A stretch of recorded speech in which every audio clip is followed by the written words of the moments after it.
నమస్కారం. ఈనాటి లోతైన విశ్లేషణకు స్వాగతం. మ్మ్. ఈరోజు మనం మాట్లాడుకోబోయే టాపిక్ చాలా ఇంట్రెస్టింగ్. భారత రాజకీయాల్లో గత 12 ఏళ్లలో ఎన్నడూ చూడని ఒక అతిపెద్ద ఓటమి గురించి. అవును, కరెక్ట్. ఇది కేవలం ఒక మామూలు వార్త కాదు. ముఖ్యంగా నార్త్ ఇంకా సౌత్ రాష్ట్రాల మధ్య జరుగుతున్న ఒక నిశ్శబ్ద రాజకీయ పోరు గురించి అర్థం చేసుకోవాలి. ఖచ్చితంగా. దీని నేను ఒక చిన్న అనాలజీతో చెప్తాను చూడండి.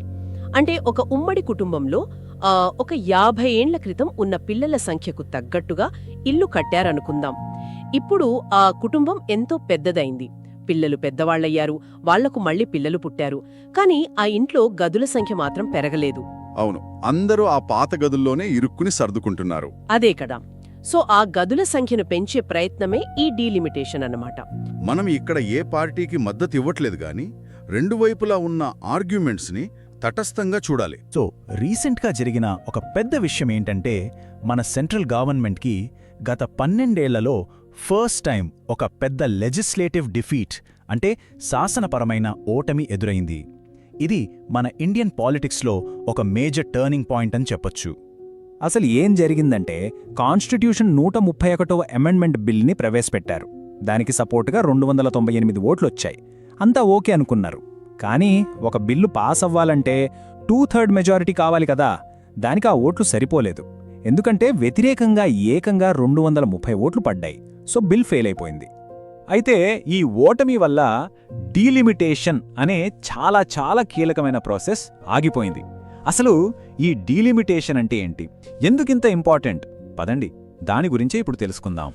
చాలా సింపుల్గా చెప్పాలంటే, డీలిమిటేషన్ అంటే ఎలక్షన్ నియోజకవర్గాల బోర్డర్స్ని మళ్లీ గీయడం అన్నమాట. పాపులేషన్ చేంజెస్ని బట్టి ఏ రాష్ట్రానికి ఎన్ని ఎంపీ సీట్లుండాలి అని మళ్లీ లెక్క కట్టడం. బేసిక్ ప్రిన్సిపల్ ఏంటంటే, జనాభా ఎక్కువుంటే ఎంపీ సీట్లు కూడా ఎక్కువుంటాయి, అంతే. గత 50 ఏళ్లుగా మన దేశంలో ఏ రాష్ట్రానికి ఎన్ని ఎంపీ సీట్లు ఉండాలనే లెక్క మారనేలేదు. ఎందుకంటే చివరిసారిగా 1971 జనాభా లెక్కల ప్రకారమే సీట్లు కేటాయించారు. ఆ తర్వాత 1976లో రాష్ట్రాలు ఫ్యామిలీ ప్లానింగ్ని సీరియస్గా తీసుకోవాలని చెప్పి సీట్ల సంఖ్యను ఫ్రీజ్ చేశారు. ఇక 2002లో నియోజకవర్గాల సరిహద్దులు మార్చినా కూడా స్టేట్స్కి ఇచ్చే టోటల్ సీట్ల నంబర్ మాత్రం మార్చలేదు. అయితే ఇప్పుడు ఓడిపోయిన ఈ బిల్లు ఈ పాత సిస్టమ్ని పూర్తిగా మార్చేయాలని చూసింది. దీని ప్రకారం లోక్సభ సీట్లని 543 నుంచి ఏకంగా 850కి పెంచాలి. 2011 జనాభా లెక్కల ప్రకారం ఈ కొత్త సీట్లను రాష్ట్రాలకి పంచాలి. అంతేకాదు, ఈ పెరిగిన సీట్లలో 33% మహిళా రిజర్వేషన్ని వెంటనే అమలు చేయాలి. ఇది ఆ బిల్లు ఉద్దేశం. మరి ఇంత మంచి ప్రపోజల్లా కనిపిస్తున్న దీనికి ఇంత గట్టి వ్యతిరేకత ఎందుకొచ్చింది? అసలు సమస్య ఏంటి? దానికోసం మనం నార్త్ సౌత్ మధ్యున్న గొడవేంటో అర్థం చేసుకోవాలి. ఈ బిల్లు చర్చకు రాగానే ఇండియాలో నార్త్ వర్సెస్ సౌత్ అనే డిబేట్ మళ్లీ మొదలైంది. నార్త్ రాష్ట్రాల వాదన ఏంటంటే, జనాభా ప్రకారమే ప్రాతినిధ్యం ఉండాలి, జనం ఎక్కువుంటే సీట్లు కూడా ఎక్కువే ఉండాలి అని. కానీ సౌత్ రాష్ట్రాలు ఏమంటున్నాయంటే, మేము కష్టపడి జనాభాని కంట్రోల్ చేసుకున్నాం, మరి దానికి ఫలితంగా మా పొలిటికల్ పవర్ని మేమెందుకు కోల్పోవాలి అని గట్టిగా ప్రశ్నిస్తున్నాయి. సౌత్ ఇండియా లీడర్స్ అందరూ ఒకే మాట అంటున్నారు: మేము డెవలప్మెంటు, పాపులేషన్ కంట్రోల్ మీద ఫోకస్ చేసినందుకు మాకు శిక్ష వేస్తున్నారా అని వాదిస్తున్నారు. అందుకే ఇది అభివృద్ధికి శిక్ష అనే మాట చాలా బలంగా వినిపిస్తోంది. విపక్షాలు ఇంత బలంగా వ్యతిరేకించడానికి కొన్ని మెయిన్ రీజన్స్ ఉన్నాయి. ఫస్ట్ది అన్ఫేర్ పవర్ షిఫ్ట్. అంటే జనాభా ఎక్కువగా ఉన్న నార్త్ ఇండియా చేతుల్లోకి పొలిటికల్ పవర్ మొత్తం వెళ్ళిపోతుందని భయం. ఇక రెండోది, నార్త్లో బలంగా ఉన్న అధికార పార్టీ తమకు అనుకూలంగా ఉండేలా మ్యాప్ను మారుస్తోందని ఆరోపణ. ఇక చివరిగా, అందరూ సపోర్ట్ చేసే మహిళా రిజర్వేషన్ బిల్లుని ఒక కవర్లా వాడుకుని దాని వెనుక ఈ వివాదాస్పద డీలిమిటేషన్ని పాస్ చేయించుకోవాలని చూస్తున్నారని గట్టిగా వాదిస్తున్నారు. సరే, ఇప్పుడు మన తెలుగు రాష్ట్రాల విషయానికొద్దాం. ఒకవేళ ఈ బిల్లు పాస్ అయితే ఆంధ్రప్రదేశ్, తెలంగాణలపై దీని ప్రభావం ఎలా ఉండేది? కొన్ని నంబర్స్ చూస్తే మనకు క్లారిటీ వస్తుంది. ఈ టేబుల్ చూడండి. ఈ కొత్త లెక్కల ప్రకారం ఆంధ్రప్రదేశ్కు ప్రస్తుతం ఉన్న 25 సీట్లు 28 నుంచి 30కి పెరగొచ్చు. తెలంగాణకు 17 నుంచి 19 లేదా 20 అవ్వొచ్చు. బాగానే ఉంది కదా, అనిపిస్తుంది కదా. కానీ ఒక్కసారి నార్త్ రాష్ట్రాల నంబర్స్ చూడండి. ఒక్క ఉత్తరప్రదేశ్లోనే సీట్లు 80 నుంచి ఏకంగా 130 దాటిపోతాయి. బీహార్లో 40 నుంచి 70కి పైగా పెరుగుతాయి. ఎంత భారీ తేడానో గమనించండి. ఈ తేడాను ఇంకా సింపుల్గా చూద్దాం. మన 2 తెలుగు రాష్ట్రాలు కలిపి గెయిన్ చేసేది మహా అయితే 5 నుంచి 7 సీట్లు.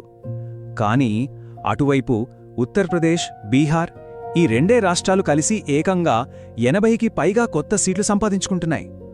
ఇప్పుడు అర్థమవుతోందా సౌత్ స్టేట్స్ ఆందోళన వెనక ఉన్న కారణమేంటో? ఇక్కడే మనం రిలేటివ్ లాస్ అనే కాన్సెప్ట్ని అర్థం చేసుకోవాలి.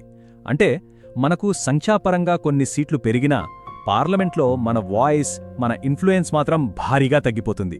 ఎందుకంటే పెరిగే మొత్తం సీట్లలో సింహభాగం నార్త్కే వెళ్తుంది. దీనివల్ల జాతీయ స్థాయిలో మన బేరసారాల శక్తి తగ్గిపోతుంది.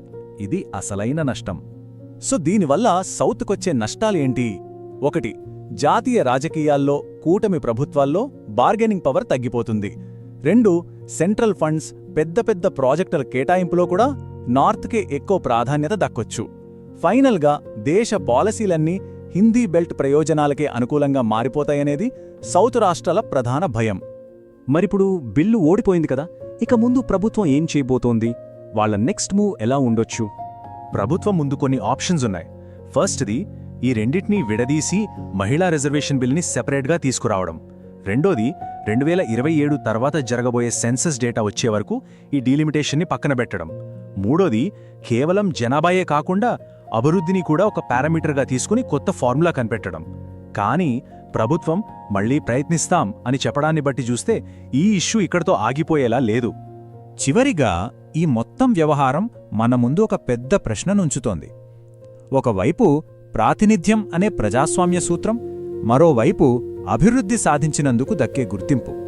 ఈ రెండింటి మధ్య మన దేశం ఎలా బ్యాలెన్స్ చేయగలదు?